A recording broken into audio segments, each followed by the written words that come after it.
Ebiwandiiko byetulabyeko biraga nti kkooti yayise ekiragiro ekiwa minisita omubeezi ow'abaana n'abavubuka Balamu Balugahaala obuyinza okutunda emmaali y'omugenzi BMK ng'ennaku z'omwezi 17 omwezi ogwa Gatonnya omwaka guno. Mu kwogerako ne Balamu ategeezezza nti ssente zino yaziwola mutabani w'omugenzi BMK nga bali ku kontulakiti eyabaweebwa gavumenti okuzimba waadi z'abakyala abazaala mu malwaliro ag'enjawulo mu bukiikakkono bwa Uganda. Haruna Muwanga muganda waabwe mutabani waabwe yewola sente owange nga bazimba amalwaliro ga gavumenti mu Arua.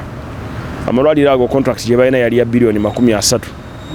Owange najja n'anonayo sente ze yanona.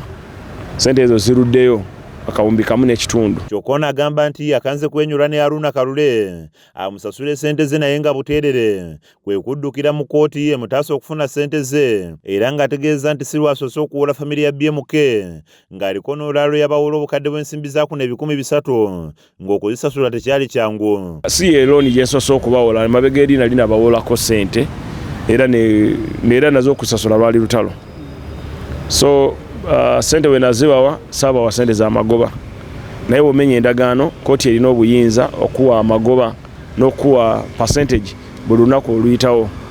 So nze sivunaana BMK nenvunaana Haruna Muwanga mutabani wa BMK omu ku basika ba BMK. Kati ono ayagala kutunda ekizimbe kya BMK kisangibwe Buziga mu Kampala kyagamba nti kiriko apartment 15 asobole okuggyamu ssente ze era nga abapangisa abaliko abawadde wiiki 2 zokka okukyamuka. Abaguzi mwenna abasobola okugula tulina apartment 15 wona ziri 25 ne tujja kutundawo 15 zitumala okuggyayo ssente zaffe ze twetaaga era tubawadde wiiki 2 abagalo abapangisa abalimu bonna bafulume.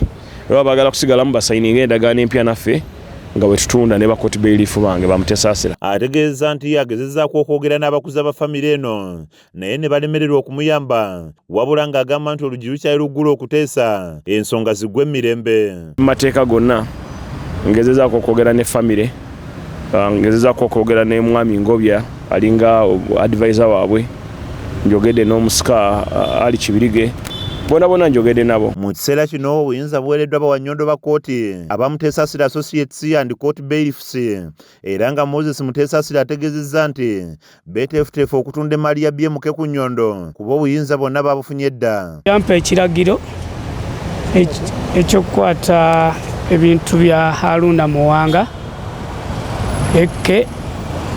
Haruna Kalule Muwanga, ettaka eriri e Buziga ku plot number liri ku plot number 46 ku Mulamula Road, naye nga liri n'amannya ga Kalule Muwanga Haruna.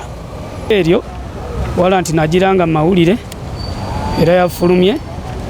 Kati kyensigazza ngenda kubasaavinga bonna abapangisa abaliko ku apartments ezo ez'omugenzi BMK kuba omwana ze yasingayo ewa Balamu nga Balamu amubanja bilioni 1 n'obukadde 5 9 233 1012. Bwe tutuukiridde ab'enju ya BMK balemye okubaako ne kye boogera ku nsonga eno. Frank Kiddu yakusakidde emboozi eno ku Rakesh TV Agaalero.